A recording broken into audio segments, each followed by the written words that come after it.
Ganz ein herzliches Hallo. Schön, dass du da bist beim Podcast Herausforderungen leichter meistern und Lebensfreude gewinnen. Heute geht es um das Thema, warum Selbstzweifel deine Lebensfreude schmälern und wie du den Glauben an dich wieder zurückerobern kannst. Wer kennt das nicht? So Tage, an denen alles einfach schief geht.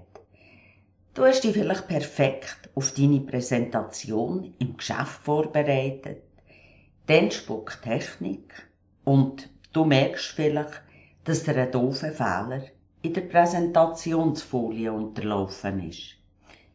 Es kann aber auch sein, dass du vielleicht gerade Besuch hast, ein ganz feines Essen gekocht hast, mit selber gemachten Spätzli, was sich aber eher wie ein Klumpen Teiggebilde beschreiben lässt. Und dann läutet es noch an der Tür, ein Nachbar meckert, weil deine neu installierte Beleuchtung im Haus seiner Ansicht nach ihm gerade direkt in die Küche hineinscheint und ihn in der Nacht blendet, wenn er dir etwas trinken holen will. Obwohl die eigentlich ganz klar gegen den Boden montiert ist. Oder du stehst am Morgen auf, Kinder nützen im Zeug umeinander, haben die Hälfte der Schulsachen nicht eingepackt, was dich enorm nervt.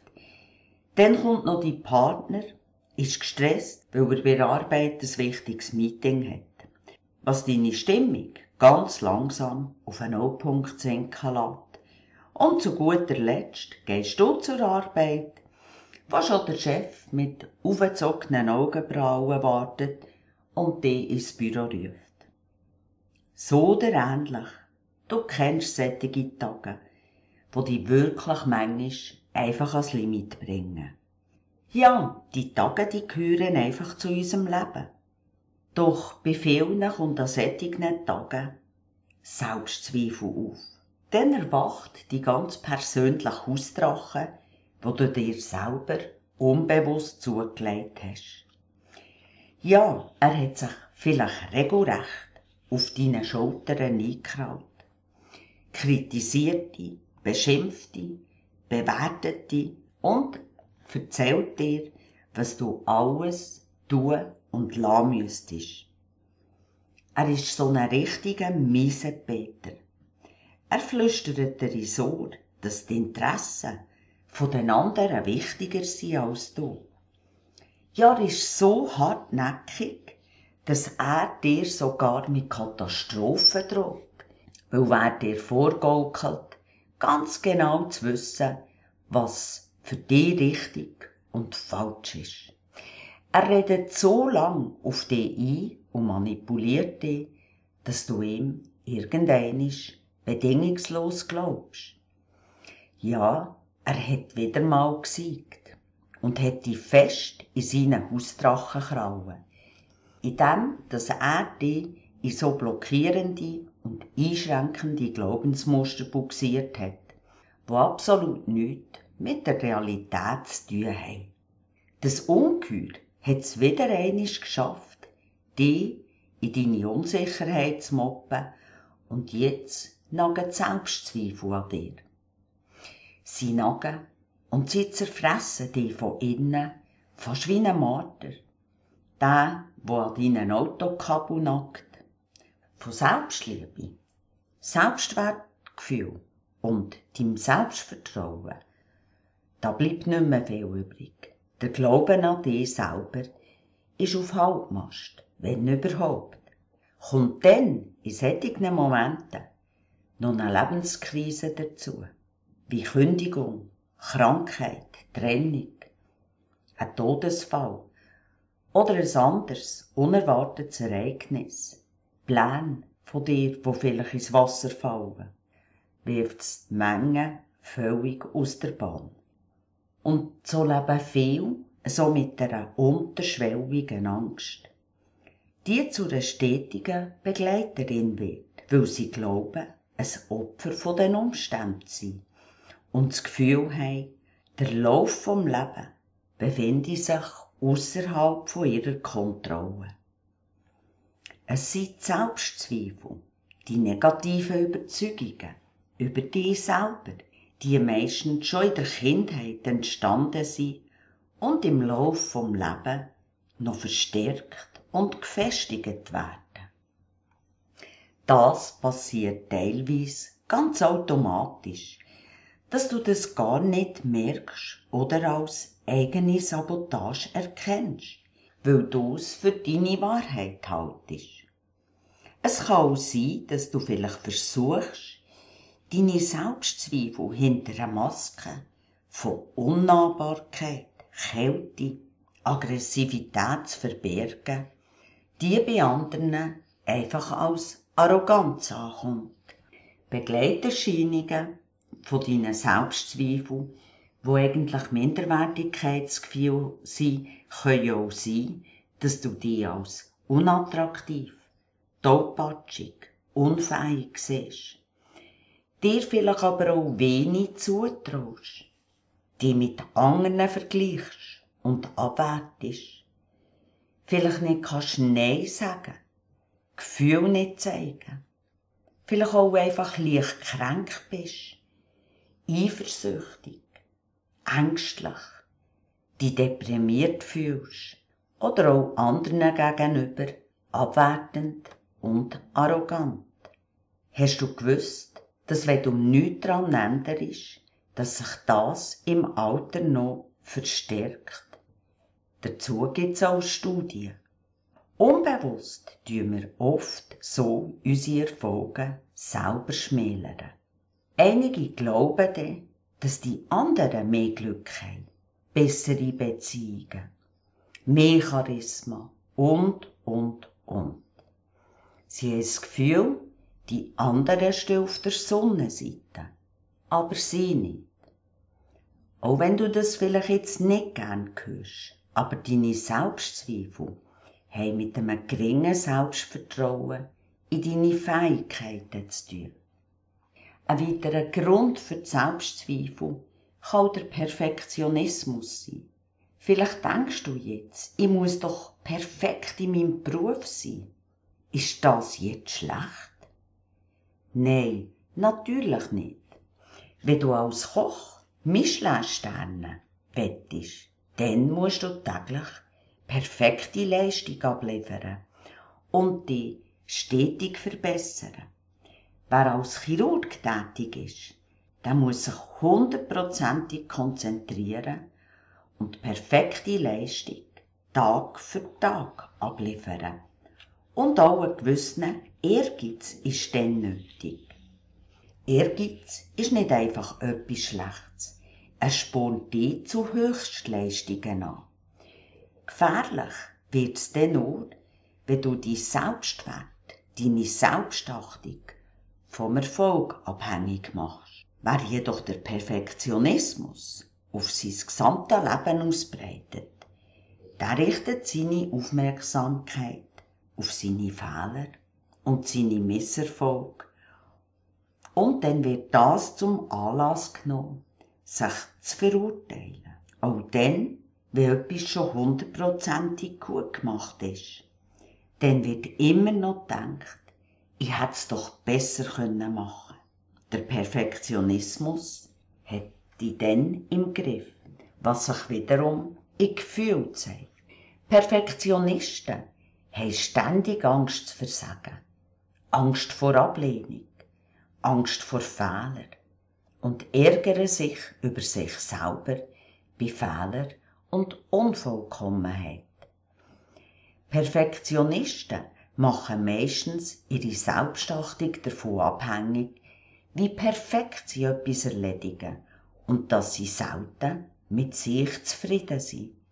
Weil sie ja noch besser gemacht hätte werden können, ist die Selbstachtung meistens im Keller. Solltest du ein Perfektionist sein, dann riskierst du, dass du dich für Fehler und Schwächen schämst und verurteilst, statt Fehler als Chance anzuschauen und daraus zu lernen und zu wachsen. Dass du dich minderwertig fühlst, wenn du Fehler machst, Schwäche zeigst. Aber genau das macht den Mensch authentisch. Und Schwächen zu zeigen, dazu zu stehen, Das ist wahre Grösse. Durch den Perfektionismus geraten viele wohl in eine Starre und eine Unflexibilität, was wiederum die Spontanität und wirkliche Lebensfreude ausbremst. Perfektionismus und Selbstzweifel haben rein gar nichts mit einem starken Selbstbewusstsein zu tun. Auch haben viele den Irrglauben, dass sie viel Leistung und Topleistung erbringen müssen, um Selbstvertrauen zu erlangen.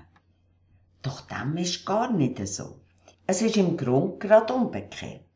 Du hast ein gesundes Selbstvertrauen in deine Fähigkeiten und genau aus diesem Grund bringst du eine gute Leistung. Denk bitte daran, es ist nie das Aussen. Es ist das, was du über dich selber denkst. Es ist deine eigene Beziehung zu dir selber. Ich möchte dich ermutigen, dass du ab heute nicht mehr dein eigener Gegner bist. Jeder, und ich denke auch du, willst eine schöne Liebesbeziehung haben. Mit gegenseitiger Wertschätzung, Mitgefühl, Rücksichtnahme, Toleranz und Achtung. Ist es nicht so? Ich denke schon. Dann bitte beginn ab heute eine neue Liebesbeziehung zu dir selber. Mit genau den Werten, die du dir in einer Liebesbeziehung wünschst. Wenn du deinen Partner oder die Partnerin achtest und eine gute Beziehung hast, sagst du auch nicht, hier ist deine Mängelliste. Wenn du sie dann fehlerfrei abgearbeitet hast, dann wird ich dich erst lieben. Dann würdest du, denk nur noch die Fersen von deinem Partner sehen und es würde ein abruptes Ende geben.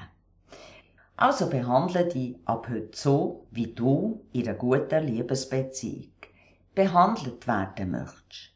Denk dran, du bist liebenswert. Du bist gut, so wie du bist. Es sind nur deine negativen Gedanken über dich selber, die dich runterziehen und dir so vorgaukeln, nicht wertvoll zu sein. Erinnere dich, wo du noch frisch verliebt bist, hast du dich da nicht auch gefreut, deinem Partner oder deiner Partnerin kleine Geschenke zu machen? Mach das bitte auch zum Start von deiner Liebesbeziehung zu dir selber. Kauf dir ein wunderschönes Notizbuch, denn erst durchs Aufschreiben kommst du auch wirklich in einen inneren Prozess. Wie gehst du jetzt vor? Du oben in deinem Notizbuch eine Zeile auslassen, damit du am Schluss dort noch etwas hineinschreiben kannst. Jetzt schreibst du alles auf, was du über dich denkst. Jeden noch so negativen Gedanken. Und ich meine wirklich alles, was du an dir bemängelst. Was dir an dir stört, was du von dir haltest. Nimm dir bitte auch für die Übung genug Zeit. Und jetzt, wo du dir alles aufgeschrieben hast, schreibst du zuoberst, dort wo du den Platz hast leer gelassen, einen Namen rein, und zwar den Namen von deiner besten Freundin oder von deinem Freund. Lies die notierten Sachen noch einmal durch. So, als wäre jetzt dein Freund oder die Freundin zu dir gekommen und hat dir das alles erzählt, was sie über sich denkt, wie sie sich behandelt. Ist es nicht so? Deinem besten Freund würdest du jetzt gut zureden. Du würdest ihn trösten, wenn ihn der Mut verlässt oder wenn er an sich zweifelt. Du würdest ihm Fehler, Schwächen grosszügig verzeihen. Ja, du würdest ihm den Rücken stärken, ihn aufmuntern und ermutigen, wenn er an sich selber zweifelt. Und das, genau das tust du jetzt bitte schriftlich mit allem, was du notiert hast. Zu jedem Satz schreibst du dir etwas Aufbauendes, Motivierendes auf. Denn wer sich selber der beste Freund ist, der ist nie allein. Schliess Frieden und Freundschaft mit dir selber. Abraham Lincoln hat's wunderbar gesagt. Wenn ich eines Tages Zügel von der Macht ablege, wenn ich alle Freunde verloren habe, dann werde ich wenigstens noch einen Freund haben. Und der wohnt tief in meinem Inneren. Und genau das wünsche ich dir von Herzen, dass du den Freund in dir selber wieder entdeckst. Wenn du Fragen hast oder es dir nicht gelingen will, mit dir selber Frieden zu schliessen, eine Liebesbeziehung einzugehen, dann kann es sein, dass tiefe Prägungen aus der Kindheit das verhindern. Dann lass uns doch einfach drüber reden, denn auch für das gibt es eine Lösung. Schreib mir an info@speedflow.ch oder nutze das Kontaktformular auf meiner Webseite. Die E-Mail sowie der Kontaktlink findest du im Podcast-Beschreibung. Hat dir mein Podcast gefallen? Dann würde ich mich freuen, wenn du ihn abonnierst und vielleicht auch einen Kommentar hinterlässt. Ich wünsche dir von Herzen, dass du der Mensch wirst, der du gerne sein möchtest. Auf deinen Lebenserfolg, deine Pierina Steiner.